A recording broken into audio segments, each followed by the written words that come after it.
Kita sekarang menengok angka 5.000 triliun rupiah. Pertanyaannya, dengan angka tersebut bisakah membuat pendidikan Indonesia, warga negara Indonesia, putra-putri bangsa Indonesia menjadi bangsa yang pintar, menjadi cerdik, unggul dalam 10 tahun? Bisakah? Apa saja yang bisa dilakukan dengan angka tersebut? Sebuah fakta, ada 5 juta mahasiswa India di negeri seberang India yang dikirim oleh negara India ke seluruh negara maju untuk belajar. Dan ada 13 juta warga Tiongkok dikirim pemerintah dalam kurun waktu 10 tahun kemarin ke seluruh dunia untuk belajar. Dan bisakah Indonesia melakukan hal yang sama atau bahkan lebih baik dengan nilai 5.000 triliun rupiah itu? Jadi uang 5.000 triliun itu sebenarnya adalah angka anggaran yang Departemen Kementerian Pendidikan Republik Indonesia ada dalam kurun waktu 10 tahun terakhir ini. Yang angka tepatnya adalah 4.732 triliun rupiah. Angka yang di tahun 2014 adalah 353 triliun. Tiap tahunnya terus meningkat hingga 400 triliun. Bahkan sejak tahun 2022 naik drastis hingga 500 triliun setahunnya. Dan sekarang di tahun 2023 hingga 612 triliun rupiah. Sebuah angka luar biasa dalam 10 tahun mendekati angka 5.000 triliun rupiah. Jadi apa yang didapat dengan angka 5.000 triliun rupiah itu? PISA skor atau kemampuan anak di usia 15 tahunan atas bidang membaca atau reading, matematika dan sains atau ilmu pasti alam. Indonesia menunjukkan nilai flat, mendatar dan cenderung turun.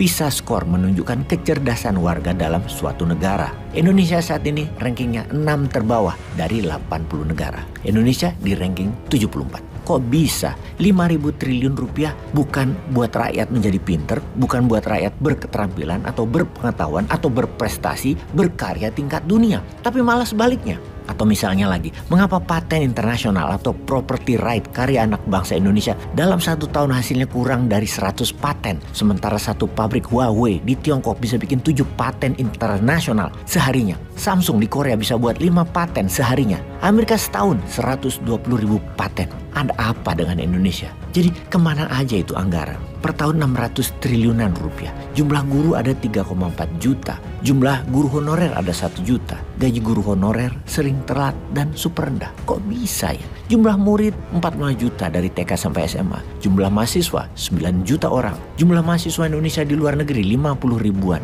Yang mana terbanyak adalah biaya sendiri. Jadi dana 600 triliun rupiah itu untuk apa ya? Jumlah sekolah Indonesia ada 400 ribu. Jumlah kampus ada 3.100. Uangnya setiap tahun berapa untuk sekolah, berapa untuk guru, atau kurang kali angka 600 triliun tersebut dalam setahun. Harus 1.000 triliun, harus 2.000 triliun setahunnya. Apakah ada yang salah kurikulum di Indonesia? Atau salah cara ngajar gurunya sehingga perlu diubah? Atau menurut sahabat, apa yang harus dibenahi dalam hal pendidikan di Indonesia agar Indonesia jadi bangsa yang cerdik, pandai berkarya, kelas dunia? Baik, kita ke dunia kerja sekarang. 80% mahasiswa Indonesia bekerja tidak sesuai dengan jurusan di kampusnya. Dunia kerja memerlukan keterampilan yang tidak ada di pelajaran di mata kuliahnya di kampus. Skill yang dibutuhkan di dunia kerja didapat dari kursus-kursus dan bisnis nyata lainnya, bukan ilmu kampus atau mata kuliahnya. Bahkan akuntansi misalnya, itu di banyak perusahaan sudah pakai aplikasi yang hanya 500 ribuan sebulan, lebih murah daripada punya pegawai akuntansi yang digaji UMR sekalipun.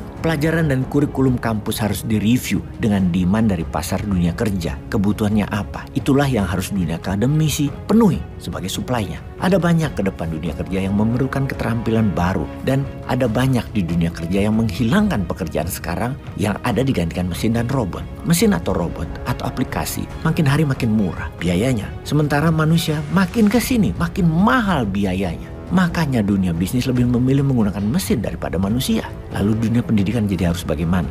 Ya harus adaptasi, misalnya dengan menutup atau mengurangi jurusan atau pelajaran yang berkurang demandnya, ganti yang baru dan naik demandnya. Seperti misalnya data scientist dan data analis yang saat ini sulit mencari SDM dan banyak kebutuhannya di dunia bisnis saat ini. Dunia akademisi jurusan ini tidak ada satupun yang ada di Indonesia di bidang teknologi tentunya. Juga machine learning AI itu nggak ada jurusannya di mata kuliah di kampus manapun di Indonesia saat ini. Karena sistem pendidikan amburadul itu, karena itu produknya, yaitu anak-anak sekarang disebut generasi useless atau generasi sandwich. Mereka kebanyakan tidak mau kuliah karena mereka menganggap hanya buang-buang waktu, useless, nggak guna. Tetapi mereka sendiri itu dijepit dengan kebutuhan biaya sendiri, ditambah harus menanggung beban keluarga, termasuk beban orang tua. Kejepit generasi ini jadinya. Jadi solusinya mereka bekerja freelance separuh waktu pun diambil. Demikian juga perusahaan lebih baik bermitra dengan mereka daripada bergaji tetap dan jadi mahal fixed cost perusahaannya. Generasi useless ini kasihan, mencari kerja susah, membuat usaha juga susah.